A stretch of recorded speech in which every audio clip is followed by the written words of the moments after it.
Is spending time on Facebook bad for your mental health? Stay tuned and find out.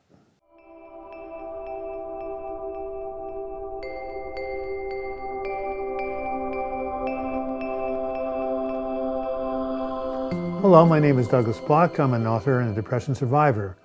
Welcome to your Depression Recovery channel, where each week we talk about practical tools and coping strategies for healing from depression and anxiety. Of course, we start with our regular joke, and this is one I heard when I was making a deposit. Why did the banker quit his job? Well, he lost interest. All right, so those of you who have been paying attention to the media recently know that the social media giant Facebook is in hot water. This is because of their lax security, which allowed a big British advertising firm to appropriate information from millions of Facebook viewers and use it to influence the 2016 presidential election in the US.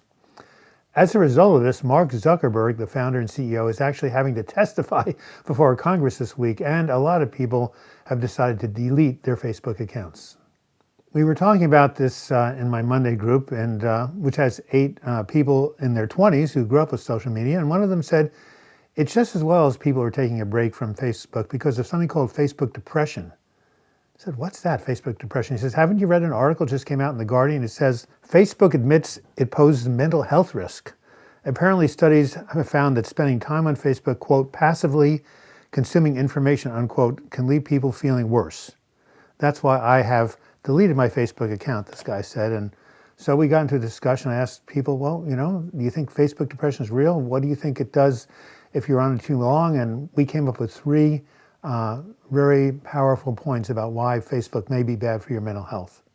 Okay, well, here's point number 1 we came up with in our group, and that is that Facebook and other social media give people a false sense of social connection. Now, I've said it over and over again on this channel and in my book, Healing from Depression, that I consider social support, social connection, one of the 3 pillars of mental health recovery. And so that's why people go on Facebook, right? They want to communicate with their family and friends across the country. And while it is nice to give and receive posts, it's not the same thing as being with a real person, having a real life conversation. There's a really groundbreaking book called A General Theory of Love by Thomas Lewis, and it talks about something called limbic resonance that occurs when 2 mammals are close together. Now, the limbic system is the emotional part of our brain, and apparently when 2 mammals or 2 people are close together, a reaction goes on between the 2 brains that creates a sense of closeness and bonding and connection. Now, the only thing is, for this to happen, for this chemical interaction to occur, the 2 people have to actually be in a live connection. Either, even over the phone, you're hearing a person's voice, but there's something living about that connection.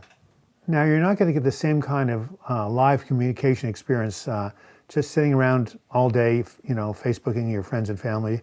This is why that article in The Guardian I referred to earlier said that, I'll quote from them, mobile phones and social media have redefined modern relationships, making people alone together. I like that phrase, making them alone together. They're, supposedly together, but they're really very much alone. Secondly, reading about your Facebook friends online leads to something called negative social comparison. Now, I talk about this in my video, What Happens When We Compare Ourselves to Others. And in terms of Facebook, here you are reading about your uber successful friends and their great lives. And, one person says, we just came back from this trip to the Caribbean. Another person says, my child just got into Harvard.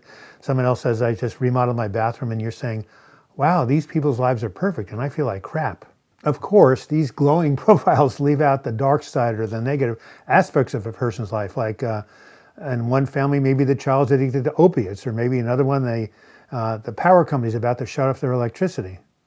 Oh, by the way, this reminds me about a time that I was so broke I couldn't afford my own electric bill. It was the darkest period of my life.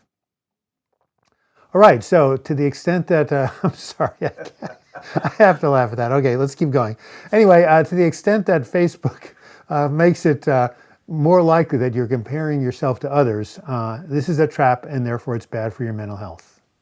Finally, when you're sitting in front of a computer for long periods of time on Facebook, reading posts, sending messages, etc., it's really bad for your health, physical and mental. Why? Because the body was designed to move.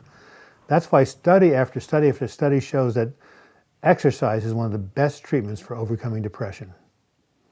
Now, when I was growing up, there was no social media, there were no computers, there were no cell phones. So what did we do when we came from school? We went out and we played with our friends. What a concept.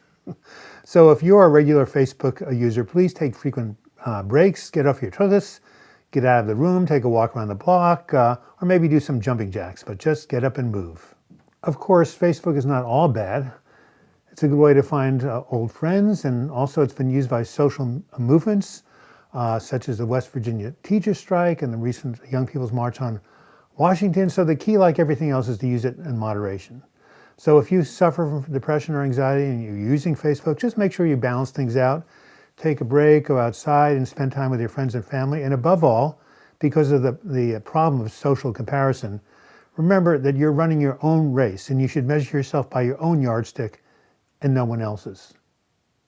This has been Douglas Bloch. Thank you so much for watching this video. I hope you liked it. If you did, please give it a like. And also you can leave your comments in the comments section or email me, douglasbloch@gmail.com. If you'd like to subscribe to this channel, if you haven't already done so, please click on my photo. You'll be taken to the subscribe page where you can click on that button. And also, there's a bell up there to the right. Click on that and you'll be notified every time I make a new video or do a live chat. And if you want to support this channel financially and help it grow, simply go to the Patreon link, and for as little as $2 a month, you can become a sustaining member. And until we meet again, I wish you the best in your mental health recovery. Thank you so much for watching.